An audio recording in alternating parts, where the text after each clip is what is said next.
رہبانیت کے اندر آپ کو معلوم ہے کہ سیلف اینیہیلیشن، انگریزی الفاظ جو ہیں وہ زیادہ بعض لوگوں کے لیے واضح ہوں گے، نفس کشی، نفس کو کچل دینا، ختم کر دینا، مار دینا، یہ رہبانیت میں ہوتا ہے، اسلام میں نہیں ہے۔ اسلام کا نظام بڑا متوازن ہے۔ ان لنفسک علیک حقا وان لزوجک علیک حقا وان لزورک علیک حقا۔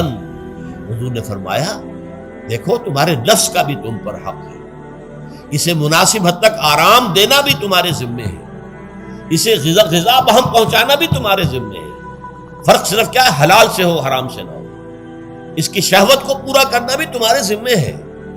فرق صرف کیا ہے؟ جائز راستے سے ہو، حرام سے نہ ہو۔ اس کا نام ضبط نفس، سیلف اینیہیلیشن، نفس کو کچل دینا۔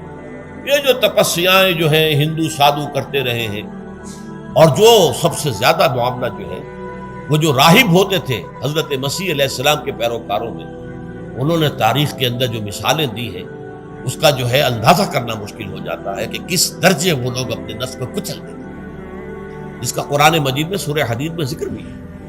اکثر لوگ تو پابندی نہیں کر سکتے تھے، اپنے اوپر پابندیاں لگانے کے بعد غلط راستوں پر بھی چل پڑتے تھے، لیکن جو لوگ ان پابندیوں کو نبھاتے تھے وہ کس انتہا تک جاتے تھے۔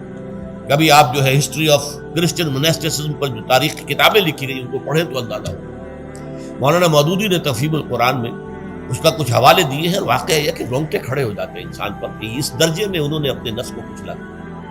ہمارے صوفیہ کے ہاں بھی بعض ایسی روایات صحیح ہیں یا غلط ہے بیان کی جاتی ہیں، لیکن اسلام کا اصل معاملہ کیا ہے؟ توازن، اعتدال۔ تمہارے نفس کا بھی تم پر حق ہے، ان لنفسک علیک حق، تمہاری بیوی کا بھی تم پر حق ہے، وَإِنَّ لِزَوْجِكَ عَلَيْكَ حَقًّا، اور تمہارا جو بھی کوئی ملاقاتی آئے، کوئی دوست ہے، اس کا بھی زورک علیک حق، زیارت کرنے کے لیے کوئی آیا اس کا بھی حق ہے، ان کے حقوق ادا کرو۔ حضرت عبداللہ ابن عمرو بن العاص رضی اللہ تعالی عنہما صحابہ کرام میں اس اعتبار سے بہت ممیز تھے کہ ان پر عبادت جو ہے، عبادت گزاری کا اتنا غلبہ ہو گیا تھا، ہر روز روزہ رکھتے تھے اور رات کو پوری رات کھڑے رہتے تھے۔ حضور کو اطلاع دی گئی، حضور نے طلب کیا فوراً، آپ نے فرمایا یا عبداللہ الم نخبر، کیا ہمیں یہ خبر نہیں دی گئی انک تصوم الدہر وتقوم اللیل، کہ تو ہمیشہ رات کو کھڑا رہتا ہے نماز پہ اور ہر روز روزہ رکھتا ہے۔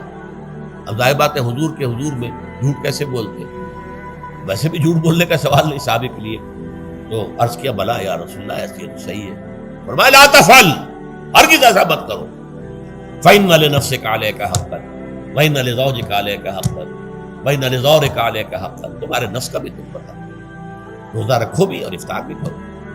بہترین روزہ جو ہے وہ حضرت داؤد علیہ السلام کا تھا، ایک دن روزہ رکھتے تھے، ایک دن افطار کرتے تھے۔ لیکن یہ ہے کہ آپ ہفتے میں 2 دن روزے حضور کے ہیں، سوموار کو اور جمعرات کو، مہینے میں 3 روزے یہ ہیں، اس میں گویا کہ سنت پر عمل بھی ہو جائے، لیکن یہ کہ ہمیشہ روزہ رکھو، بلکہ یہاں تک کہا گیا ما ساما من سامت دہر، جو ہمیشہ روزہ رکھتا ہے اس نے کوئی روزہ رکھا ہی نہیں۔ کیا مطلب؟ یہ تو اس نے اپنی ہیبٹس بدل لی ہے، ہیبٹس ہو گئی ہیں یہ کہ سارا دن بھر نہیں کھانا، صبح کھانا شام کو کھانا، بس یہ تو اس نے اپنی ہیبٹ بدل لی ہے، روزہ ہیبٹ بن گیا اس کا۔ ما ساما من سامت دہر، جس نے ہمیشہ روزہ رکھا اس نے کوئی روزہ رکھا ہی نہیں، اس لیے کہ روزہ تو در حقیقت اس شخص پر شاخ گزرتا ہے جس کو عادت ہے دن میں کھانا کھانے کی، اس کو دن کے اندر 3 کھانے کھانے کی عادت ہے، تبھی تو وہ شاخ گزرے گا۔ اگر وہ عادت ہی آپ نے بدل لی ہے تو ظاہر بات ہے کہ پھر روزے کی جو برکت ہے وہ تو ظاہر نہیں ہوگی۔